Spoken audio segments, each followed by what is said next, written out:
Long ago, in a village nestled by the great river, the people lived in harmony with the water. They fished in its depths, bathed in its cool embrace, and gave thanks to Yemoja, the mother of the waters, who watched over them with love. Among the villagers was a young girl named Abeni. She had always felt a deep connection to the river. While others played in the fields or helped their families, Abeni would sit by the water's edge, listening to the whispers of the waves. One evening, as the sun dipped below the horizon, Abeni noticed something glimmering on the riverbank. Curiously, she stepped closer and gasped. A pearl, glowing like the moon, lay nestled in the sand. It was the most beautiful thing she had ever seen. She gently picked it up, feeling warmth spread through her hands. Just then, the river stirred, and a soft melodic voice filled the air. "Abeni, my child," the voice called. Abeni turned toward the water, her eyes widening in wonder. Rising from the river was a radiant woman, her flowing robe shimmering like the waves beneath her.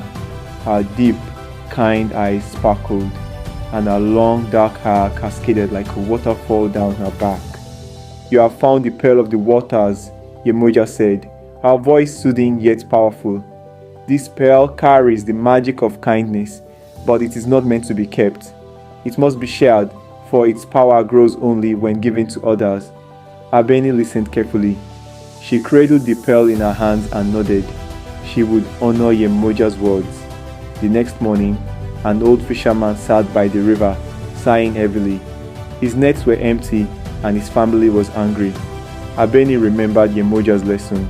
She dipped the pearl into the water and whispered a blessing. Suddenly, fish leapt into the fisherman's net, their scales flashing in the sunlight. Days later, a sick child lay weak in his mother's arms. Abeni placed the pearl in a bowl of water and offered it to the child. As he drank, his face brightened and strength returned to his limbs. Word of Abeni's kindness spread throughout the village, and the people rejoiced. But among them was a man named Okan, whose heart was filled with greed. "If I had that pearl," Okan muttered, "I could have everything I desire." Late one night, under the cover of darkness, he crept into Abeni's home. He reached for the pearl, his fingers trembling with excitement. But as soon as he touched it, the glow faded. The air grew heavy, and the river roared like thunder. The next moment, the earth filled with light, and Yemoja appeared.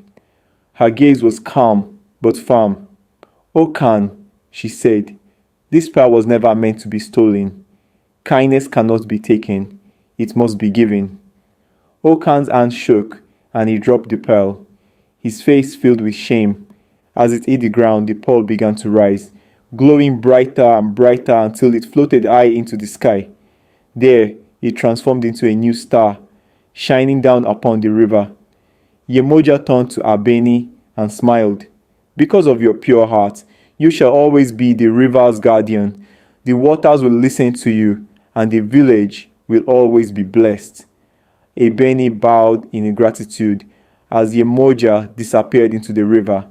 From that day on, whenever kindness was shared, the river's surface sparkled just a little brighter, a reminder that Yemoja's love would never fade.